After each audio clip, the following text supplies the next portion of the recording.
오늘 하나님 말씀은 사무엘하 7장 18절로 29절 말씀을 봅니다. 이게 다윗의 감사 기도예요. 우리가 앞서 살핀 거에 이제 나단이 신탁, 그러니까 예언을 했잖아요. 하나님께서 주신 말씀, 이제 신탁이라 할 수 있는데, 그것을 이야기하니까, 이거 다른 표현으로 하면 우리가 쓰는, 우리 성경에서 쓰는 말로 얘기하면 이제 다윗 언약입니다. 이게 다윗 언약에 너무나도 감사한 거예요. 막 감격에 벅차 떨리는 거예요. 그래서 이 감동과 감격 속에서 그 목소리가 막 그냥 흥분되고 떨리는 거죠. 하나님께 감사 기도를 드리는 거예요. 이 단락이. 우리도 그런 내용의 이런 것들을 보면서 우리도 감동과 감격 속에서 벅차오를 수 있고, 사실 삶 속에서 우리도 그런 기도를 하나님께 드립니다. 신앙생활을 하고 연륜이 쌓이다 보면 그런 것들, 특별히 어두움 속에서 하나님께 나오는 사람들이나 고난과 시련과 아픔 속에서 하나님께 나오는 사람들, 이제 그런 것들이 덜어지고 치유되고 회복될 때, 하나님의 손길을 느낄 때 이런 감동과 감격이 있게 됩니다. 오늘 이 다윗의 기도는 세 단락으로 이루어져 있어요. 첫 번째가 이제 하나님께 대한 경외, 하나님께 대한 존경과 공경 속에서 또 하나님에 대한 두려움도 같이 있는 거죠. 그러니까 그런 말을 경외라고 그러죠. 크신 하나님에 대한. 그 다음에 그 크신 하나님에 대한 찬송이에요. 그리고 이제 하나님께 자기의 요청을 하는 거예요. 간구죠. 이 다윗의 신앙을 보면은, 물론 우리가 여기서 이제 본받을 게 있어요. 다윗이 하나님의 사람으로서 하나님께서 이렇게 신탁으로 언약을 맺어줄 때 그 언약을 그냥 감사함으로 끝나는 게 아니에요. 하나님께 주여 하나님, 그렇게 하고서 자기가 요구할 거를 갖다가 하나님께 분명하게 기도로 요구하는 거예요.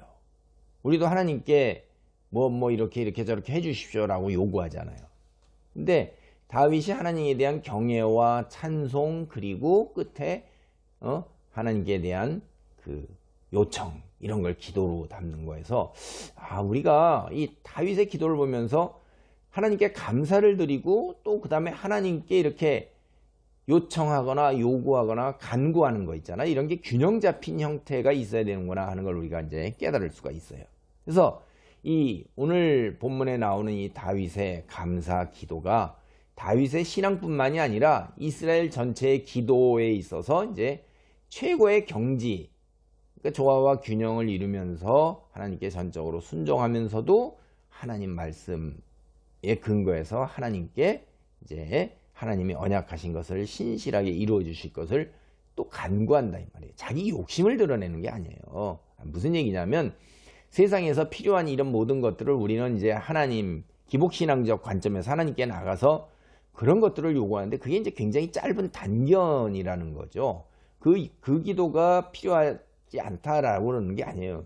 그런 기도 필요한 겁니다. 우리가 육체를 가지고 물질 세상에서 살아가기 때문에 육체의 질병이라든가 혹은 여기서 생존과 연관된 여러 가지 환경적인 어려움, 인간관계를 포함해서 물리적인 환경의 어려움 같은 것들 하나님께 호소하는 거 당연한 거죠. 그리고 그렇게 기도하라고 하셨어요. 그러니까 기도를 하는데, 그거는 이 땅에 머무는 인생의 삶의 한 걸음에 필요한 거고, 그거 해결되면 그 다음에 이제 어떻게 돼요?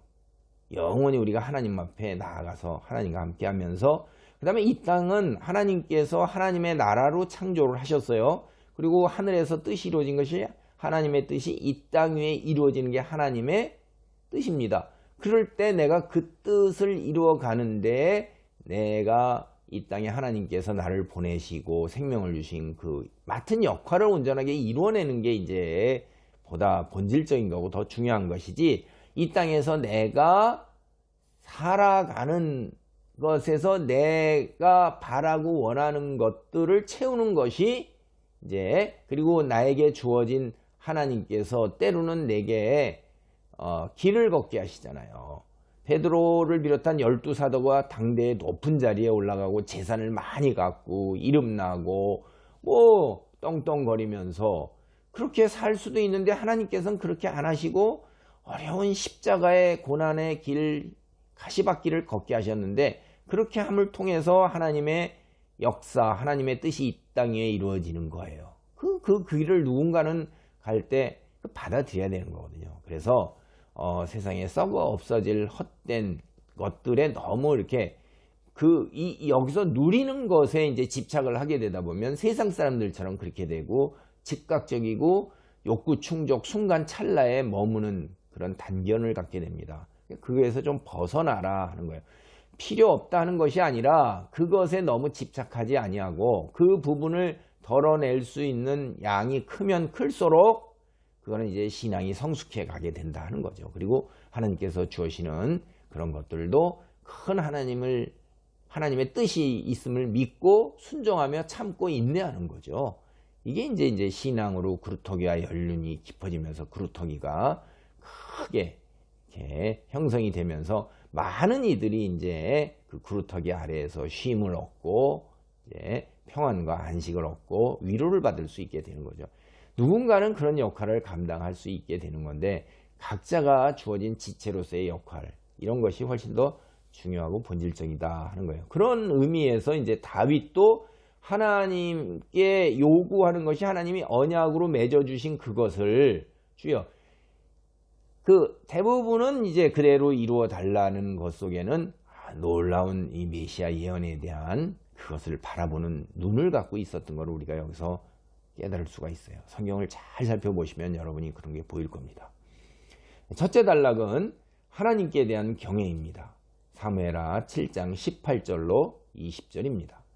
다윗 왕이 여호와 앞에 들어가 앉아서 이르되 주 여호와여 나는 누구이오며 내 집은 무엇이기에 나를 여기까지 이르게 하셨나이까? 주 여호와여 주께서 이것을 오히려 적게 여기시고 또 종의 집에 있을 먼 장래의 일까지 말씀하셨나이다. 주 여호와여 이것이 사람의 법이니이다. 주 여호와는 주의 종을 아시오니 다윗이 다시 주께 무슨 말씀을 하오리까? 여러분 이제 전혀 생각도 못했고 꿈에도 꾸지 못한 그러니까 예상하지 못한 하나님의 은혜를 이제 나단이 와서 정했잖아요. 이 다윗 언약에 너무너무 감동해서 다윗은 성전을 지어서 자기가 대체하려 했던 그 성막, 그 장막에 들어가서 하나님 앞에 무릎을 꿇은 거예요. 다윗이 하는 이야기가 이런 겁니다. 우리 말로 그냥 옮기면 하나님 보통 때에도 인간들을 이렇게 대하십니까? 이것이 사람의 법이니이다? 이렇게 묻는 겁니다. 이게 저와 제 집이 무엇이기에 이렇게 은혜를 베푸십니까? 제가 받은 약속 그거 감당하기가 힘이 듭니다. 이렇게 자신의 솔직한 심정을 있는 그대로 털어놓는 거예요. 사실 이모저모로 또 곰곰이 깊이 생각해봐도 내가 이런 하나님의 엄청난 은총을 받을 자격이 있느냐? 이게 없다는 거예요. 자기는. 다윗이 하나님 앞에 솔직하게 고백을 하는 겁니다. 이게 진솔한 겁니다. 이게 하나님께서 우리에게 베푸시는 은총의 본질이 바로 이런 거예요. 도저히 받을 자격이 없는 사람에게 내려주시는 것, 바로 그것이 하나님의 은총인 것입니다. 여러분 사람마다 다 다른데 회심을 할 때 참으로 자기가 죄인이라는 걸 깨닫고 고백을 할 때 하나님 나를 구원으로 인도하시고 내게 복음을 주시고 그 복음을 받아들이고 그것이 믿어지고 그래서 내가 예수 그리스도를 영접할 때 이런 다윗과 같은 이런 고백이 나오게 됩니다. 그리고 또 사람에 따라서 달라요. 회심의 그 순간을 모르는 사람들도 있고 잘 기억이 안 나고 차근차근 가서 이렇게 조근조근 나가기 때문에 어느새 자기가 이렇게 남들처럼 막 때로 일부 사람들처럼 순간적으로 확 드라마틱하게 이렇게 변하는 그런 게 없을 수도 있어요. 이건 사람마다 다르니까. 그런데 그건 죄를 지었을 때 자기가 죄인이라는 걸 깨닫을 때 회심이 아닌 살다가 누구나 다 죄를 짓잖아요. 누구나 다 죄를 지어요. 그런데 그 죄를 깨닫고 하나님께 용서를 간구하고 하나님의 그 용서하심을 확신 속에 거할 때 눈물 콧물 다 나오는 거예요. 그럴 수밖에 없어요. 주위 사람 뭐 창피하고 뭐 이런 거 없어요. 얼굴 면 뭐 내 체면 생각하고 뭐 이런 거 하나 없습니다. 하나님 앞에 1대1로 딱 서게 돼서 주위에 사람이 어떠하든지 간에 그저 눈물이 한없이 쏟아지면서 계속 통곡하게 되는 게 이 다윗과 같은 이런 느낌이라 이거예요. 유사한 느낌이다. 저는 그렇게 생각을 합니다. 그게 이제 눈물이 그냥 솟구쳐 나오는 거죠. 왜냐하면 내가 무엇이 간데 내가 하나님께 그런 은총을 받을 손톱만큼도 뭐가 없단 말이에요. 이게 이제 다윗이 오늘 드린 이 솔직한 고백, 은총의 본질 이런 겁니다. 다윗이 자신의 솔직한 느낌과 심정을 조금도 가감 없이 있는 그대로 하나님께 기도로 표현하는 거예요. 사실 하나님 앞에 드리는 최고의 기도가 뭐냐? 우리가 공중기도 대표기도 드릴 때 입술에 기름칠한 것 같이 술술 흘러나오면서 아름다운 말로 장식된 미사역으로 꾸며진 기도. 참 기도 잘하는 사람들 많습니다. 근데 그게 좋은 기도예요. 우리가 모범적인 기도 중에 하나라고 생각합니다. 근데 하나님 앞에 그보다 더 아름다운 기도, 그거는 다윗의 마음속 깊은 곳에서 우러나오는 것처럼 진심이 담긴 솔직한 가감이 하나도 없는 그 자체예요. 그 감사와 그 하나님에 대한 찬송 이런 겁니다. 오늘 본문을 보면 다윗은 4차례나 주 여호와 이렇게 하나님을 부르고 있어요. 나의 하나님, 야곱의 하나님, 아브라함의 하나님, 나의 하나님, 이렇게 내 하나님, 아버지 하나님, 우리 이런 성호 여호와 하나님, 주님, 이런 성호가 의미하는 바가 뭔가 잘 생각을 해보세요. 이거 굉장히 중요한 겁니다. 사람의 호칭이라는 것은 그거는 나의 그 생각이 담겨 있는 거예요. 이름은 굉장히 중요한 거예요. 어떻게 부를 건가 하는 거. 아버지라고 부를래요? 아버님이라고 부를래요? 아빠라고 부를래요? 이게 뉘앙스가 다 있는 거잖아요. 여기서 주 여호와라고 하나님을 부르고 있는 거예요. 이게 주 여호와라는 이 단어, 이 낱말이요. 그 히브리말 원어로 이렇게 볼 때 사무엘서나 역대기에 여호와를 이런 성호로 부르지 않습니다. 여호와께 이러한 성호가 단 한 번도 사용되지 않고 있는 거예요. 근데 여기에서 사용되고 있어요. 그것도 4번이나. 이 주 여호와는 존경과 경외를 자아내는 표현인 거예요. 그러면서 동시에 하나님은 하나님에 대한 그 어떤 근거를 이야기하고 있는 거예요. 이 다윗이. 이게. 그러니까 다윗이 주 여호와라는 성호를 4차례나 부르면서 이 자기 자신을 10차례나 하나님의 종이라고 부르고 있어요. 여러분, 주 여호와, 하나님의 종, 이거 다윗이 의도적으로 하고 있는 겁니다. 하나님과 자신의 차이가 어느 정도냐 이 말이에요. 주님이에요. 주인이세요. 주인. 그리고 나는 뭐예요? 피조물이에요. 종이에요. 우리가 이제 종이라는 말을 하니까 이렇게 하고 노예다 이렇게 하면 굉장히 이게 어감이 안 좋은데, 왜냐하면 우리 머릿속에 들어있는 관념이 그래서 그런 거예요. 사실 노예라는 말을 순수한 우리는 종이라고 부르잖아요. 근데 우리가 생각하는 노예하고는 전혀 다른 겁니다. 이게 주인과 종의 관계에서 철저하게 내 생명까지도 하나님의 소유인 그런 관계, 피조물이라는 것, 그걸 다른 면에서 얘기하고 있는 것이지 진짜 세상에서 노예처럼 우리가 그런 관념은 아니라는 거예요. 그래서 우리 노예라는 말을 쓰진 않습니다. 하나님과 자신의 차이를 극대화하면서 창조주와 피조물, 그리고 주인 되신 분과 내가 그에 속한, 생명까지도 속한 종, 이걸 이야기하고 있는 거예요. 내가 그런데 하나님께서 왜 나를 택하여 그렇게 다윗 언약과 같은 은총을 내리십니까? 라고 그러는 거죠.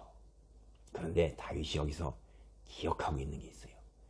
하나님을 부른 그 주 여호와라는 것을 자기가 만들어낸 칭호가 아닌 겁니다. 다윗이 성경을 굉장히 잘 알아요. 하나님께서 아브라함에게 씨앗, 즉 후손이에요. 후손을 약속하실 때 그때 바로 이 주 여호와라는 표현이 사용되는 거예요. 창세기 15장 2절을 보겠습니다. 아브라함이 이르되 주 여호와여 무엇을 내게 주시려 하시나이까? 나는 자식이 없사오니 나의 상속자는 이 다메섹 사람 엘리에셀이니이다. 여러분, 다윗에게 후손을 약속하실 이때에 주 여호와여 하고 아브라함이 하나님을 부르는 거예요.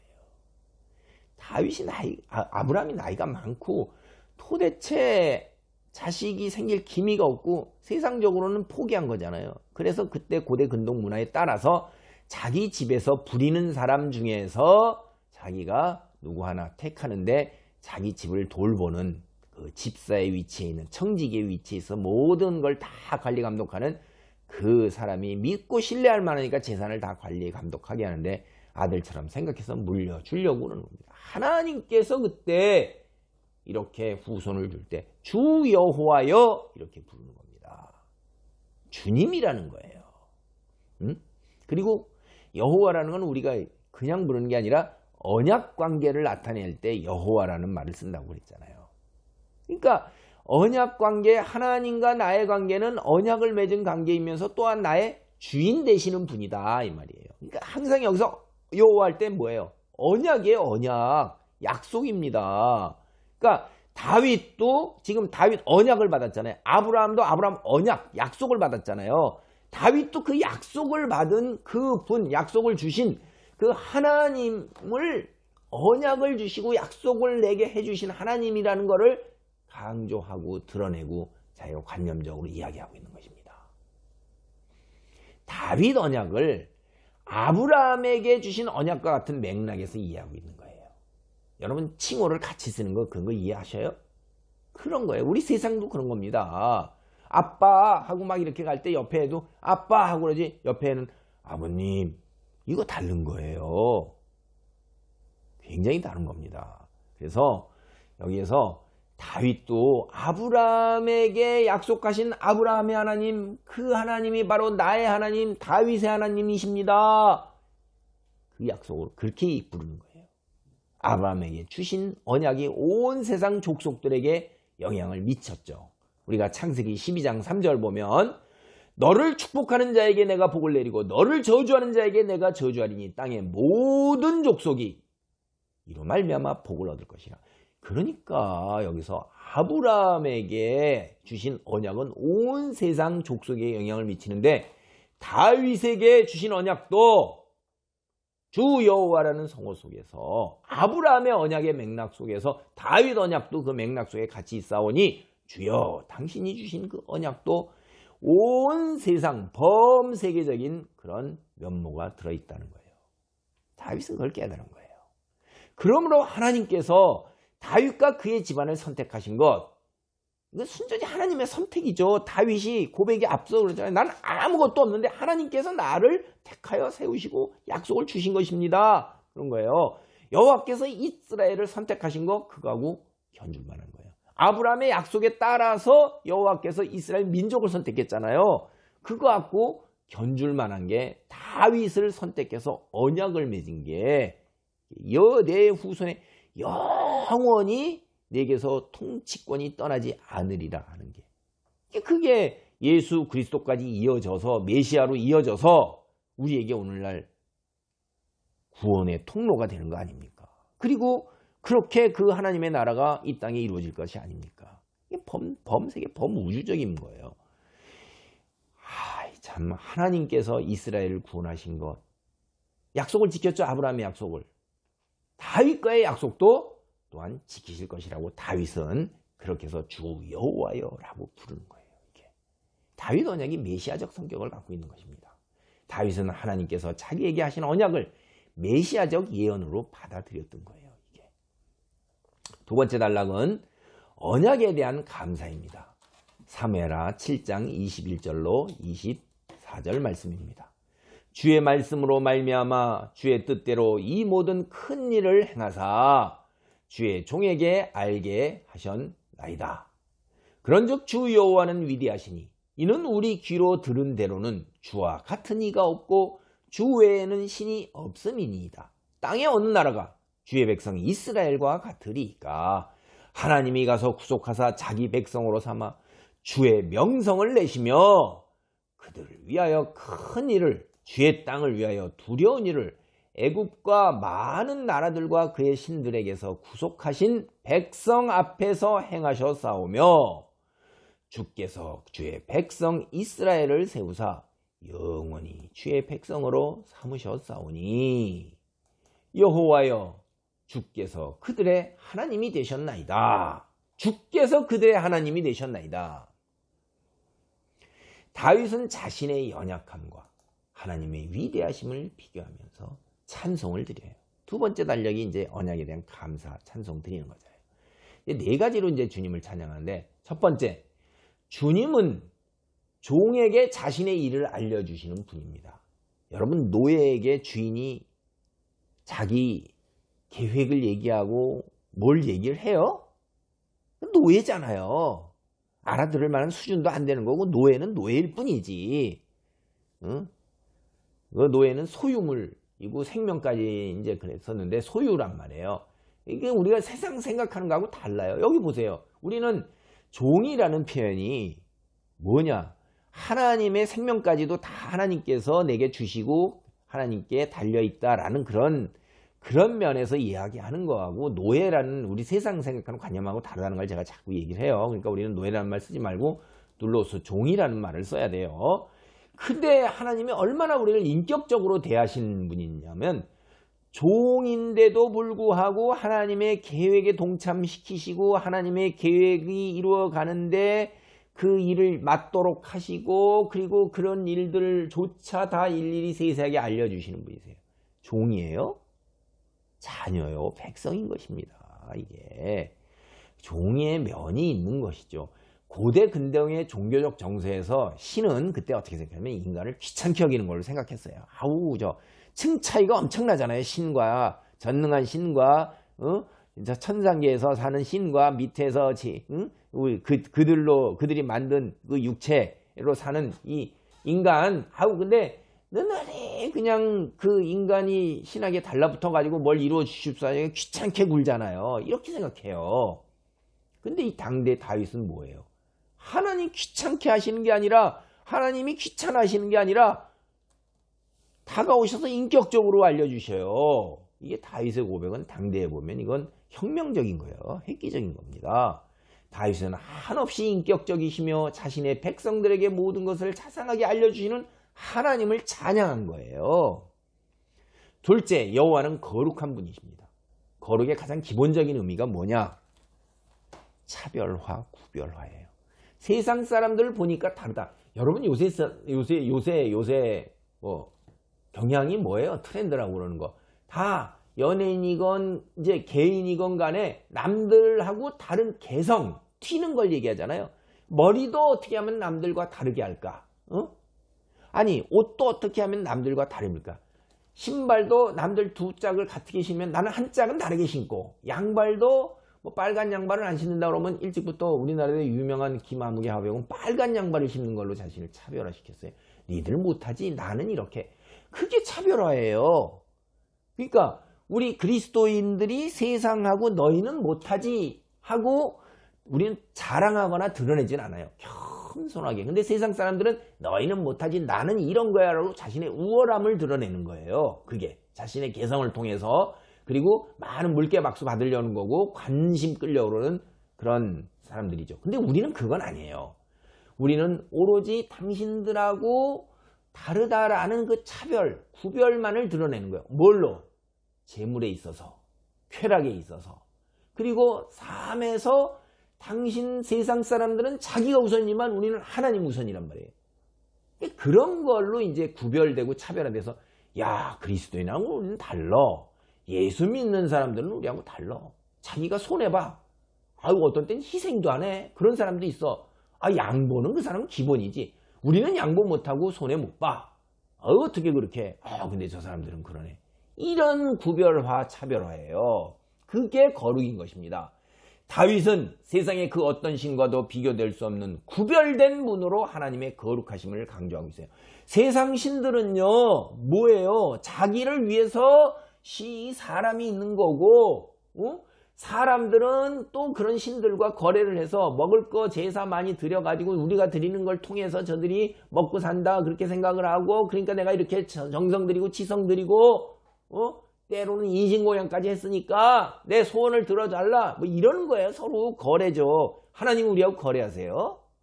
헌금을 아무리 많이 드리고 뭐 내가 아무리 충성 헌신한다고 그래서 나에게 필요한 그런 것들을 거래로 대가로 정성이, 우리는 자꾸 이런 생각을 하고 있어요. 치성을 드리고 정성에 감복해서 하나님이 아이고 뭐 이렇게 하신다. 그거 아닙니다. 하나님이 이미 우리에게 모든 걸 다 주셨어요. 생명을 주시고 영원한 영생을 주시고 이 땅에 필요할 때 하나님의 뜻에 따라서 때로는 우리가 가시면류관을 받아 써야 되는 사람도 있는 겁니다. 근데 우리는 그거를 감사함으로 가는 거예요. 반응이에요. 반응. 우리는 반응이라 거래가 아닌 그런 거예요. 왜? 하나님이 거룩하시기 때문에 세상 신들과 달리 당신이 우리를 얼마나 사랑하는지 목숨을 내어줄 정도로 우리를 사랑하셨다 이 말이에요. 그런 거룩함 여기는 느낀다 이거. 내가 무엇이간데 주께서 먼저 오셔서 이 모든 약속을 이렇게 세우시나이까라는 거예요. 거룩하신 분이에요. 자신이 듣던 바 그대로 하나님 여호와에는 신이 없다. 이걸 고백하는 겁니다. 그게 거룩한 분이라는 뜻이에요. 세 번째, 여호와는 이스라엘을 선택하신 하나님이시라는 거예요. 다윗은 오늘날 이스라엘이 애굽 땅 노예되었던 곳에서 나와 가나안 땅의 자리를 차지하여 주변 모든 나라들 위에 우뚝 서 있게 된 것, 전적으로 하나님 여호와의 과분하신 은혜 때문이라는 걸 고백하는 것입니다. 그래서 여호와여 주께서 그들의 하나님이 되셨나이다. 이스라엘 백성의 하나님이 여호와 주님이시라는 겁니다. 그러니까 참 이게 하나님이 우리가 신을 섬긴 게 아니라, 우리가 만들어서 신을 섬긴 게 아니라 하나님께서 존재하시면서 우리에게 먼저 다가오셔서 구원을 이루어내시고 가나안 땅에 뿌리박아 정착하게 하시고 그리고 그들의 백성으로 위에 하나님으로 계시다는 그런 고백이에요. 감사와 감격이 엄청난 거죠. 만들어낸 신이 아니에요. 우상이 아니에요. 홀로 스스로 존재하시는 하나님. 네 번째, 여호와는 이스라엘과 영원한 언약을 세우신 분이세요. 다윗은 여호와의 자비를 이제 절정으로 끌어올리고 있는 거예요. 영원한 언약. 이게 뭐 순간에 이 문제 해결하면 끝나고 이게 아니라 이 말이에요. 우리의 기도가 뭐예요? 이런 거에 근거해서 가야 되는 거죠. 순간에 이 순간 인생의 여정 걸음마다에 붙어있는 어려움과 고통과 아픔, 그거 기도하지만은 그런 것들은 부분적이 돼야 되는 거예요. 믿음의 눈으로 바라보시기 바랍니다. 여호와의 자비를 절정으로 끌어올린 다윗, 이스라엘과 영원한 언약을 세우신 것을 이야기하는 다윗, 그동안 이 언약을 정말로 신실하게 그대로 이루어 주시고 실천해 주신 여호와를 찬양하고 있는 거예요. 기가 막힌 거죠. 기가 막힌 거죠. 하나님이 언제 한 번이라도 형편에 따라서 그때와 다르고 너희가 그렇지 못함으로 라고 그래서 언약을 덜어내거나 이행하지 아니한 적이 있습니까? 없다 이 말이에요. 그거를 찬양하고 있는 거예요. 이제 마지막 셋째 단락입니다. 셋째 단락은 이제 자기의 간구예요. 하나님께서 그렇게 언약을 세우셨사오니 그 언약에 대해서 다윗이 요청하는 거예요.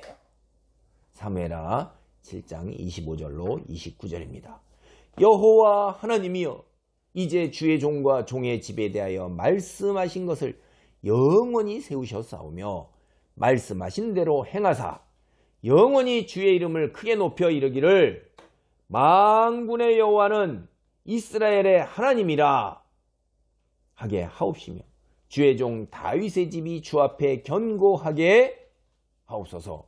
만군의 여호와 이스라엘의 하나님이여 주의 종의 귀를 여시고 이르시기를 내가 너를 위하여 집을 세우리라 하셨으므로 주의 종이 이 기도로 주께 간구할 마음이 생겼나이다. 하나님의 말씀 듣고 기도 생활, 기도에 이제 전념하게 되는 거죠. 주 여호와여 오직 주는 하나님이시며 주의 말씀들은 참되시니이다.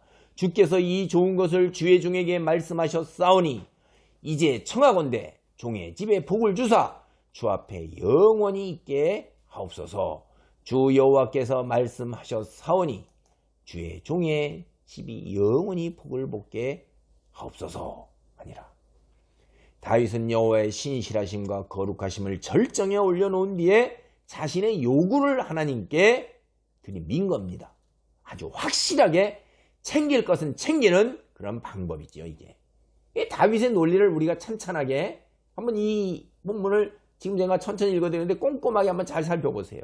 그럼 다 한 것 같은 거예요. 이런 거예요. 이렇게 말씀드릴 수 있어요. 하나님 정말 그러실 필요가 없는데 저와 저희 집안에 아주 큰 은혜를 베풀어 주셨습니다.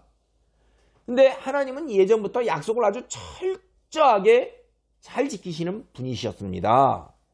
일단 제게 약속하셨으니 꼭 지켜주실 거를 간구합니다. 이렇게 드림인 겁니다. 다윗은 하나님의 이름을 여기서는 5번이나 부르고 있어요. 3번은 주 여호와 제가 말씀드렸죠. 그리고 2번은 만군의 여호와 이스라엘의 하나님. 만군의 여호와는 모든 군대, 옛날 고대 근동의 왕들이 다 군대의 수장이잖아요. 그 왕들 위의 왕이라 이 말이에요. 그러니까 세상을 통치하시는 분이 누구세요? 그분이 바로 이스라엘의 하나님이라는 거예요. 그렇게 이제 부른 겁니다. 앞서 말씀드렸듯이 주 여호와라는 성호, 사무엘서의 다른 곳에서 한 번도 사용되지 않고 아브라함에게 자손을 약속하실 때 사용된 성호예요. 다윗이 여러 차례 자꾸 반복해서 하나님의 이름을 주 여호와라고 부르는 것, 자기에게 약속하신 하나님의 언약, 이거 과거 아브라함의 언약의 맥락에서, 그리고 또 아브라함에게 그대로 신실하게 약속을 다 지켜주셨으니 그분, 당신, 나도 그대로 신실하게 다 이루어 주시옵소서 하신 약속을, 과거에 보여주셨던 여호와의 신실하심을 나 자신 다윗과 그리고 내 후손에게 그대로 이루어 주시옵소서, 이런 겁니다. 이게. 그런데 여기에서도 다윗이 이제라는 표현을 3차례나 사용하고 있어요. 25절, 28절, 29절에 보면 이제라고 하는데, 성경을 보면 이런 표현은 앞에서 전개된 내용에 근거해서 무엇을 요구할 때 이게 자주 사용하는 표현이에요. 예를 들면 하나님 이러이러한 분이시기에, 하나님 이러이러한 말씀을 하셨사오니, 하나님 과거에 이러이러 하셨으므로 이제, 이렇게 하면서 자신의 요구를 분명하게 하고 있어요. 굉장히 중요한 겁니다. 다윗은 자신이 알고 있는 하나님의 성품에 근거해서 자신의 간구사항을 이게 하나님께 들이밀었고 그게 받아들여질까는 것을 자신감을 갖고 있는 거예요. 왜? 성경에서 그렇게 말씀하셨고 하나님은 허튼 소리를 하시는 분이 아니니까. 그래서 우리도 기도할 때 성경 구절을 인용해서 기도하는 것이 좋다고 저를 가르쳐 주시는 목사님들께 제가 그렇게 배웠어요. 굉장히 저는 맞는 이야기라고 봐요. 우리 인간도 서로 얘기할 때 아빠 이렇게 말씀하셨으니까 이렇게 하면서 얘기하면 아빠가 약속한 건데 자기 체면이 있지. 그렇죠? 그래서 이게 굉장히 중요한 거다 하는 거예요. 다윗은 또한 이제 영원이라는 표현을 4차례나 사용하고 있어요. 25절, 26절, 29절에서는 2번씩이나. 이게 다윗은 하나님의 약속이 일회성이 아니라는 거예요. 10번, 1000번이 아니라 영원하다는 걸 하나님께 확인하고 있는 것입니다. 야, 이걸 보면 우리가 이제 하나님의 축복을 받아낼 때 우리 도망가던 야곱 있죠? 야곱. 응? 야곱이 하나님께 얼마나 매달렸어요. 여러분, 야곱이 처절하게 매달렸어요. 그냥 힘줄이 그냥 끊어질 때까지 그냥 하나님께 매달린 거예요. 그래서 이 영원이라는 거, 이런 말 있잖아요. 하나님과 백성 사이에 매달릴 언약 사이에 사용되는 거예요. 이거는 그냥 이렇게 자기 한 개인이 쓰는 게 아닌데, 다윗은 이 용어를 하나님으로부터 받은 영원한 왕조 약속에다가 이제 적용해서 이 용어를 갖다 쓰고 있어요. 이게 무슨 말이에요, 여러분? 하나님과 백성 공동체 사이에 맺어진 약속이 이게 이제 하나님과 다윗 개인이 아닌 다윗의 그 가문, 왕조에 맺어지는 언약에다가 적용하는 거예요. 야, 참 다윗이 지혜롭고 그 다음에 신앙이 대단히 돈독하다는 걸 우리가 다시 한번 또 봅니다. 하나님 앞에서 자신 있게 의사를 표현하고 요구사항도 또한 확실하게 표현해서 챙길 거 챙기는 이 다윗의 신앙, 이거 대단히 부러운데 우리도 다윗과 같이 기도할 수 있는 거예요. 왜? 하나님은 항상 우리와 인격적으로 만나기를 원하세요. 하나님은 인격적인 분으로 다윗은 그렇게 만나주시고 우리는 그렇게 만나주지 않는 분이 아니세요. 하나님은 누구나 다 똑같이 다 빈부, 귀천, 남녀노소를 막론하고 우리를 당신의 자녀 삼으시고 당신의 자녀로 인격적으로 똑같이 대우하고 계시는 분이십니다. 당신의 전능과 권위로 우리에게 명령하고 우리를 압박하고 우리를 통제하는 분이 아니라는 거예요. 그렇게 하고도 남으실 분이지만은 전혀 그렇게 우리에게 다가오시는 분이 아닙니다. 인격적으로 다가오셨어요. 그래서 우리를 이해시키고 우리를 설득하고 그래서 우리가 자발적으로 우리 마음 깊은 곳에서 우러나오는 진심으로 하나님께 나오도록 하나님의 말씀을 따르도록 하나님을 순종하고 의지하도록 그렇게 우리를 향해서 먼저 손길을 내미시고 자비를 베푸시고 은혜를 베푸시고 오래 참고 기다리시는 분이세요. 그걸 비유적으로 뭐라고 그랬냐면 예수님이 대문을 활짝 열어놓고 집 나간 탕자가 돌아오기를 매일 대문에 나가서 언제 들어오나라고 바라보시는 아버지의 심정이라고 표현을 하신 거예요. 그런 분이에요. 우리를 향해서. 그러므로 우리도 다윗과 같이 하나님을 찬양하고 지금 이 자리에 이르기까지 인도하시는 하나님께 감사드리고 나서 우리의 요청을 하나님께 진솔하게 말씀드리는 게 좋은 것입니다. 그것이 올바른 신앙이에요. 그럴 때 하나님의 말씀을 인용해서 근거로 삼으면서 기도를 드리는 것이 더욱 좋습니다. 그래서 하나님 말씀을 자주 읽고 암송하는 것은 우리 영혼의 양식이라고 얘기하는 거예요. 꼭 하나님께 우리의 기도에 꼭 하나님께서 우리의 기도에 대해 응답해 주실 것입니다. 이삭의 하나님, 야곱의 하나님, 아브라함의 하나님이 신실하게 그렇게 하셨어요. 다윗의 하나님이 바로 또 그렇게 하셨고 그분이 바로 오늘 우리의 하나님이고 나의 하나님이십니다. 말씀을 정리합니다. 다윗은 하나님께서 주신 약속 즉 다윗 언약에 대해 감격하면서 벅찬 감사 기도를 드렸어요. 하나님에 대한 경외, 하나님 언약에 대한 감사, 언약에 대한 간구의 순으로 진심 어린 기도를 드렸던 것입니다. 하나님 말씀을 묵상하고 감사와 간구의 기도를 드리는 일이 하나님의 자녀된 우리의 일상이 되었으면 합니다. 아멘.